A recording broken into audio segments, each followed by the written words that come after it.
One of the most common phrases we hear today when it comes to workplace culture is bring your whole self to work. It makes sense. There's something about shutting off part of who we are that feels bad. And having happier and more fulfilled employees is good for everyone. But what does bringing your whole self to work look like? To some, it means being authentic and showing up with more of your humanity. To others, it means allowing yourself to be vulnerable. To others still, it means feeling free to choose what you would like to reveal about yourself and what you would like to keep private. Those all seem like good things to strive for. However, we need to recognize that bringing our whole selves to work can create unexpected challenges. For instance, for many, bringing our whole selves to work also means bringing our political convictions and ideological orientations. In part because of this, new and different interactions sometimes happen that didn't used to. And navigating these can be hard. For many of us, communicating across ideological differences is difficult and doesn't come naturally. This challenge is so significant that some companies choose to enact policies that prohibit political discussion at work.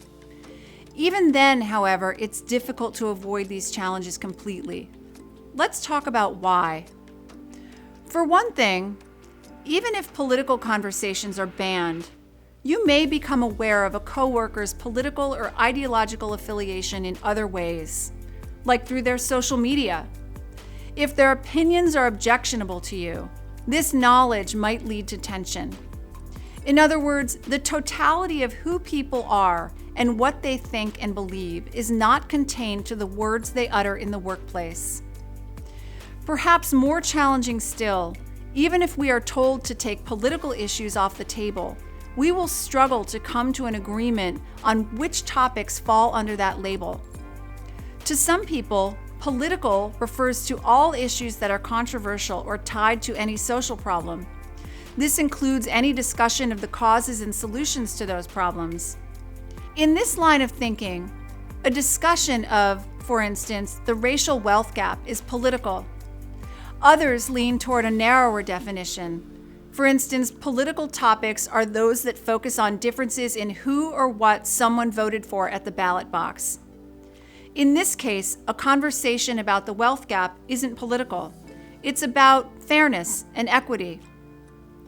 The same breakdown comes up on a range of other topics. For instance, is climate change political? To some, the answer is yes. To others, no. We definitely don't have a shared understanding of where those lines are. A final challenge with trying to ban political topics is that certain everyday occurrences are viewed as containing a political message. In some cases, the products we buy or the words we use can be read, for better or for worse, as taking a stand for or against a range of issues. The upshot is that even when we try to avoid them, sensitive and controversial topics are going to come up. In this sense, it becomes clear that we need to figure out how to get along even when our differences are political and ideological in nature. This calls for a new approach. Coexistence requires an understanding that reasonable people may have various perspectives that are each worthy of respect. In the workplace, we need to treat others with dignity, and we hope to be treated the same in return. This can be difficult when we become aware that a coworker has the opposite stance than we do on an issue that we care deeply about. Yet recognizing that reasonable minds can come to different conclusions on controversial issues is essential for a truly inclusive culture. On some topics, allowing for differences of opinion is easy. For instance, we know we don't all like the same food or the same TV shows, and this is rarely a source of tension. However, we're often less aware of some other kinds of differences. For example, we don't all agree on what kinds of things are offensive, what it means for something to be fair, or other questions that touch deep moral intuitions. While there are several factors that make it hard to see other people's opinions as legitimate, here's one of the most important. When face to face with someone with whom we disagree, the pull to feel that this person just doesn't understand is powerful. It's a line of thinking that leads to the idea that if they just knew what I know, they'd agree with me. Of course, most of this time, this isn't how it works. We can put a finer point on this.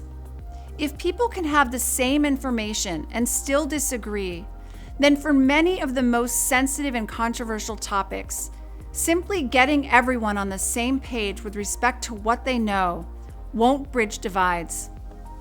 This doesn't mean that education and information don't matter. Far from it. It simply means that assuming a difference of opinion is due to a lack of information is not always right, and may actually get in the way of workplace harmony. Internalizing this point and accepting this variation in perspectives can be harder than it appears. After all, we're talking about deeply held and core beliefs. Respecting that our colleagues have as much of a right to their perspective as we do to ours is key to achieving an inclusive environment. In a separate module, we'll talk more about developing the mindset that creates the space for all to thrive.